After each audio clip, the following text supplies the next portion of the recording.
Namaste. Amen and blessed be.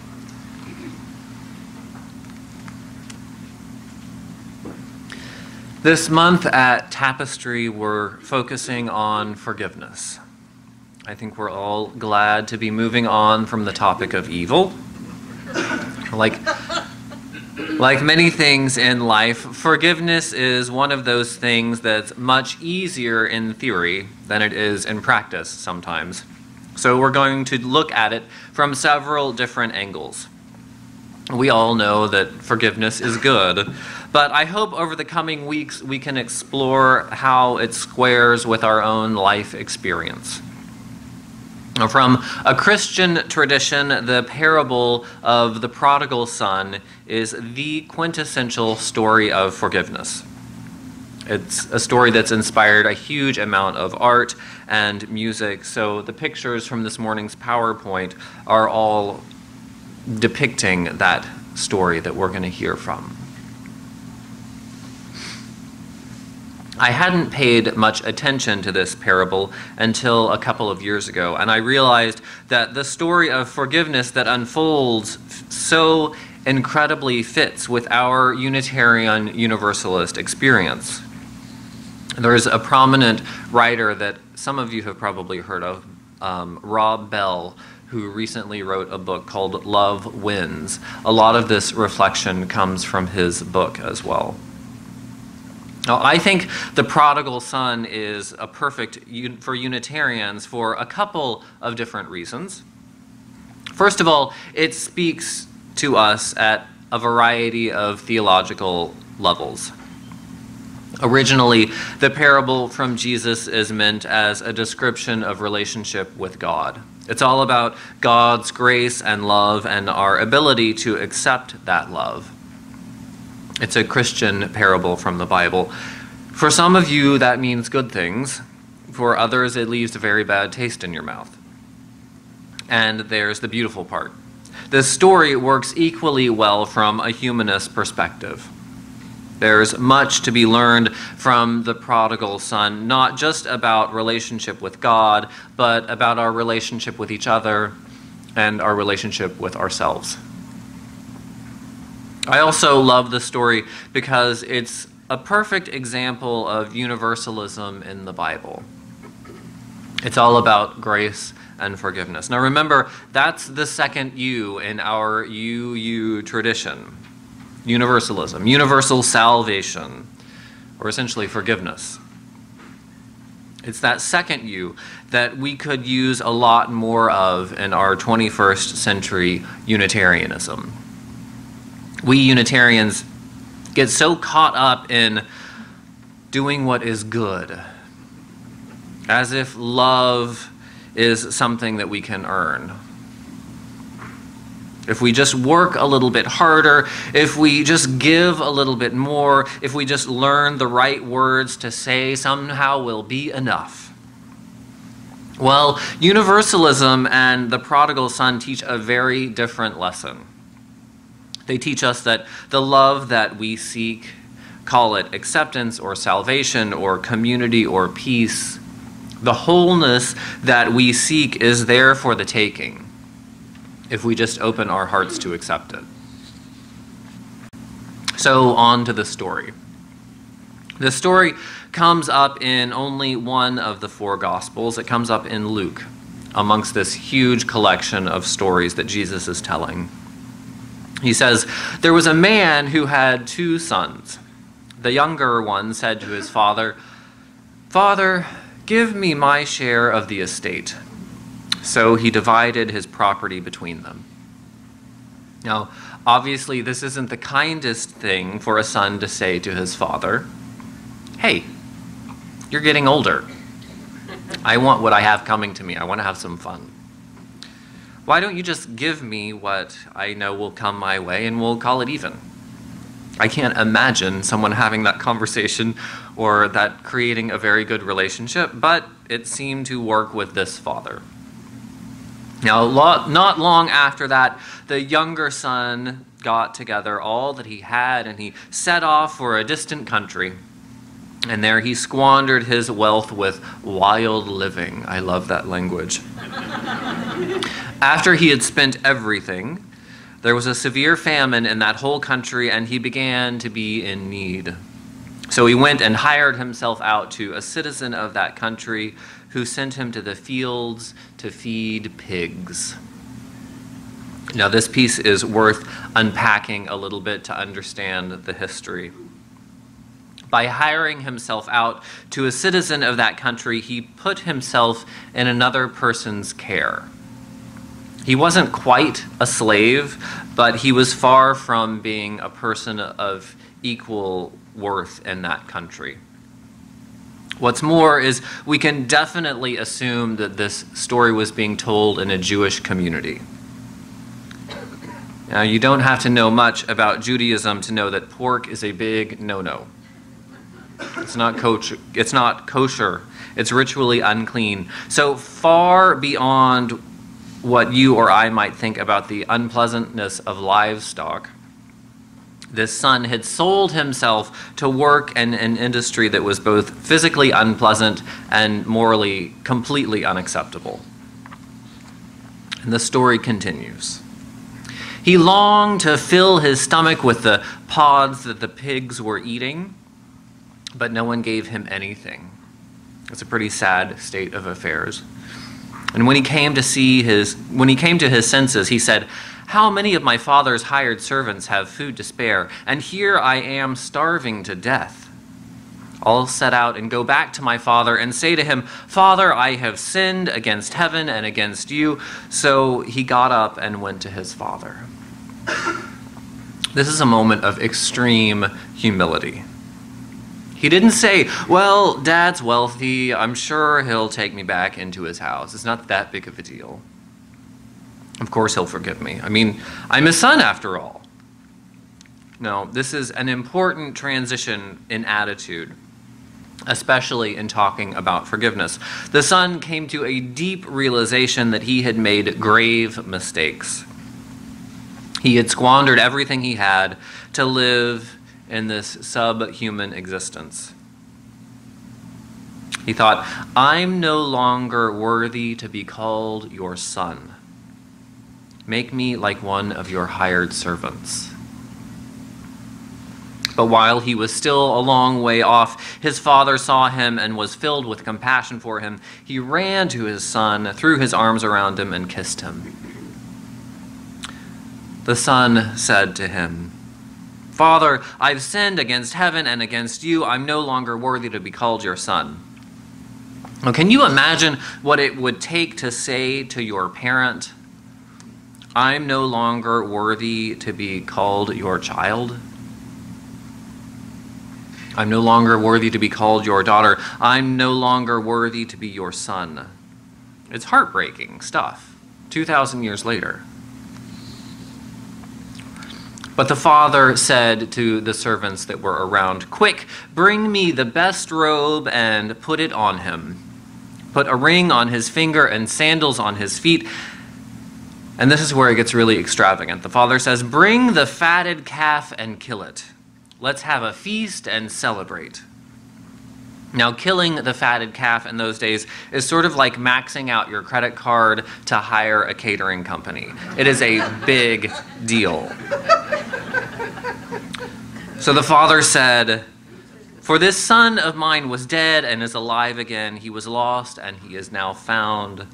So they began to celebrate. Meanwhile, the older son, he was in the field. When he came near the house, he heard music and dancing. So he called to one of the servants and asked him, "What's going on?" And the servant explained, "Your brother has come, and your father has killed the fatted calf because he has him back safe and sound." Now, the Bible really likes sibling rivalries. You may have noticed that. The older brother became angry, and he refused to go back in that house. So his father went out and pleaded with him.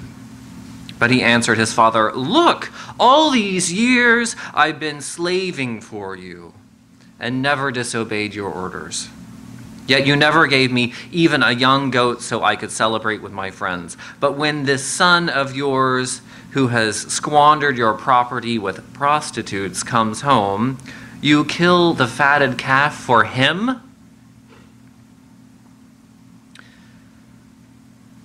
Now, I can sympathize with this older son's frustrations.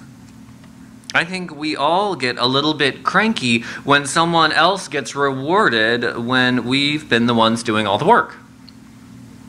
It's just not fair.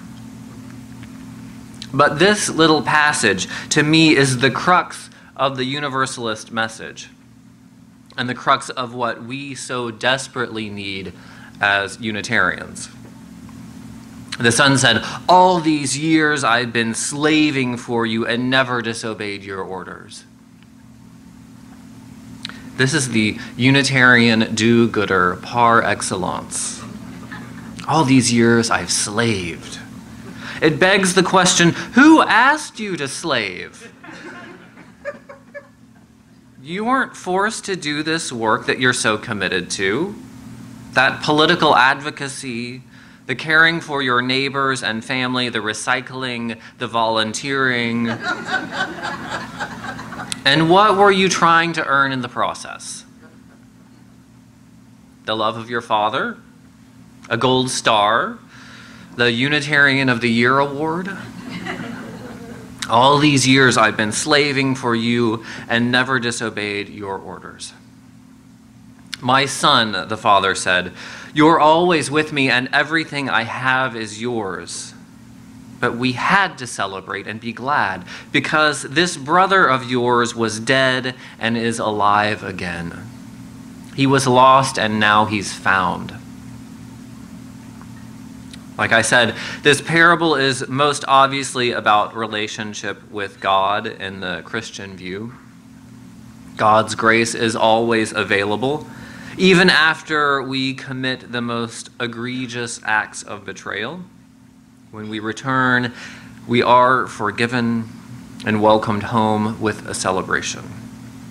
It's what this whole concept of being dead and alive again is about. But this story of forgiveness isn't just about Christian faith. It's also about how we treat one another and how we find forgiveness in ourselves, especially this piece about celebrating because this brother of yours was dead and is alive again. It's dramatic language, but it's practically the same thing when we have a broken relationship with someone. When there's someone in our lives we cannot forgive, we literally lose them. We lose another human being with all that they have to offer. It's a big price to pay for a disagreement. But when we're able to forgive or reconcile, it's like that person returning into our lives is revived. It's cause for celebration, because forgiveness is big business. Now, the story of the prodigal son also challenges our sense of limited resources. Like a lot of the parables of Jesus, this story is very expansive. Remember with me the miraculous feeding of the masses. The loaves and fishes just seem to keep coming. There's the story of leaven or yeast in the bread. There's the story of the mustard seed. All of these stories sort of get rid of a scarcity mentality, a mentality that there's not enough. These stories demonstrate that love and forgiveness are renewable resources. You can give it away and you have even more of it than you began with. At the beginning of the story, the younger son asked to have his portion of his father's estate. But when the father is reunited, we see that working together with shared resources is far more helpful and more fruitful than divvying them up, as if some portion belongs to one and another portion to another and another portion to another. And accepting forgiveness is equally big stuff. It's often something that we don't do very well as Unitarians. How often do we fall into the trap of being the older brother, slaving for the cause that we believe in, or always doing the right thing? How often do we feel our noble efforts have gone unacknowledged? It's part of our Puritan history, actually, part of our Unitarian heritage. But the other part of our tradition, Universalism, has a much more compelling message. It tells us that love and worth can't be bought with action. Slaving for another is missing the point. Enjoying a relationship with a person and sharing life with them is far more productive than slaving away. In the end, who's happy in this story? Well, the younger brother has quite the journey of adventure and hardship and humility. But in the end, he finds that the love is there if he knocks on the door. And in the end, he faces a huge challenge. The challenge of forgiving himself. Remember, he said, "I'm not fit to be called your son."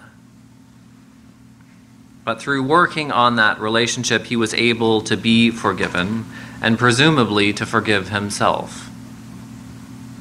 The older brother, on the other hand, who slaved all his life to make his father pleased, the brother who couldn't bring himself to come back into the family home after his lost brother returned alive, seems like he never forgave.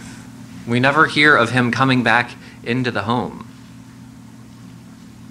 And he found himself in a self-inflicted hell on earth. He found himself angry and separated from all that he loved because he couldn't find it in his heart to forgive. Now, before I wrap up, I want to address one big lingering question about forgiveness and about the example of these two brothers. Is the point that we should go off and mess around and waste our time and money and not do any good for anyone until our luck runs out? Is forgiveness a free pass to live it up? No, of course not. If it were, I wouldn't be talking about it. As Unitarian Universalists, we, and especially I, talk about living our faith a lot. It comes up in just about every worship service, about going and living your faith, living your values, making them manifest in the world. But the truth is, we always live our faith. Our actions are always a reflection of how we think and really feel about the world. They don't always match what we say our values are, but they match what our real values are. Encouraging forgiveness isn't a blank check to go out and live life that's totally contradictory to our values. Because the question isn't about if we live out our values. The question is which values we live out. Will we live out a faith of judgment, like the older brother, where love is something that must be earned, something that's meted out like a fee per service? Or will we live out a faith of acceptance and forgiveness, with the knowledge that reconciliation is always waiting? Will we live out a faith of judgment or a faith of forgiveness? The outcome of the story, I think, gives you a pretty good indication which side I would stand on. "My son," said the father, "you're always with me, and everything I have is yours, but we had to celebrate and be glad because this brother of yours was dead and is alive again. He was lost and is found." May we remember that we are always in the midst of the spirit of life and love, even when it doesn't feel like it. No one, through effort or intention, is more or less worthy than anyone else, because every soul is sacred. Every soul is sacred and worthy of forgiveness. Amen.